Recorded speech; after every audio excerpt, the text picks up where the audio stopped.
चाचा चौधरी, और यह क्या हो गया? एक दिन एक जगह पर, जय गुरु घंटाल, मेरी समस्या सुलझाओ। मुसीबत हो पटना या रुड़की में, गुरु समस्या सुलझाए चुटकी में। जब भी मैं चाचा चौधरी को छकाना चाहता हूँ, निराशा हाथ लगती है।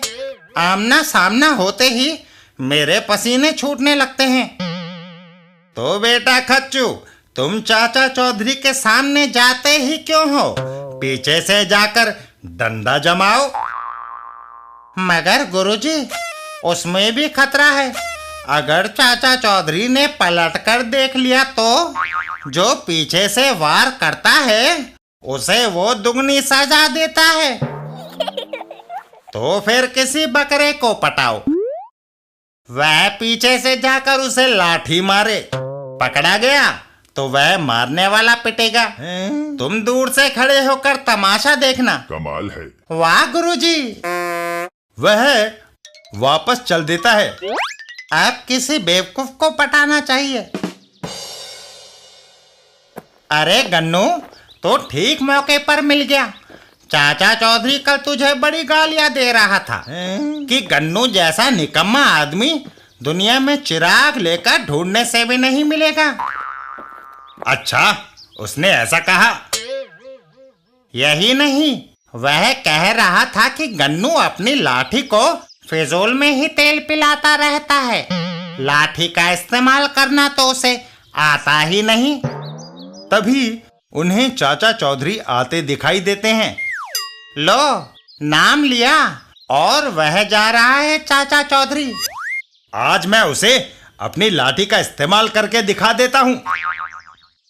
गन्नू लठ लेकर चाचा चौधरी की ओर दौड़ लगाता है।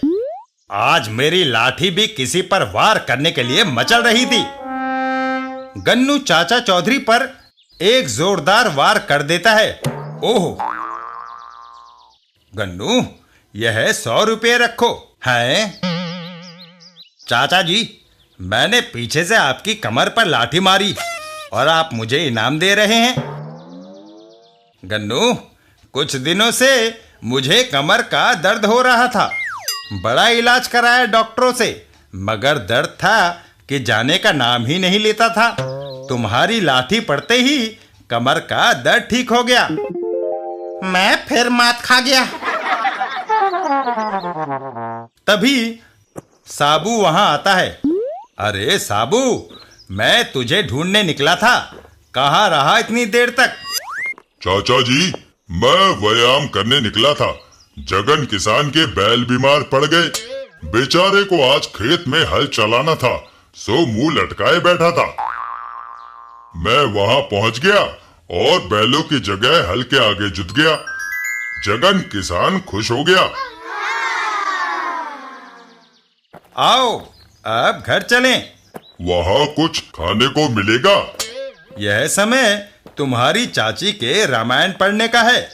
जब तक वह 8-10 प्रश्न ना पढ़ लेती, रसोई में नहीं जाएगी। चाचा चौधरी के घर पर। छप्पन, चाचा चौधरी और साबू बाहर गए हैं, क्यों ना पीछे से उनके घर में चोरी की जाए। गोपन, आगे के दरवाजे से तो हम घुसने से रहे, सामने चाची बैठी रामायण पढ़ रही है।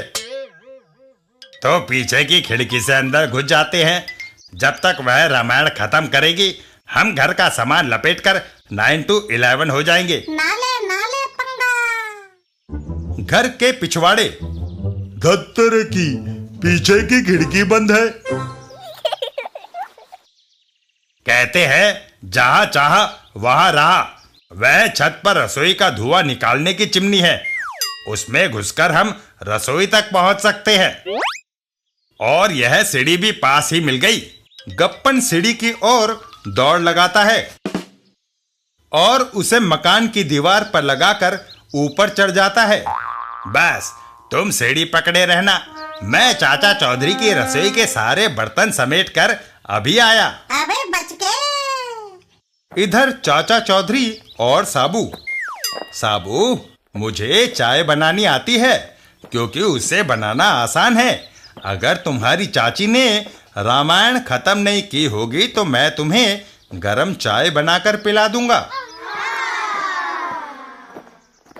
घर आने पर रघुकुल रीत सदा चली आई। चाची को रामायण पढ़ते देख चाचा चौधरी घर के अंदर घुस जाते हैं।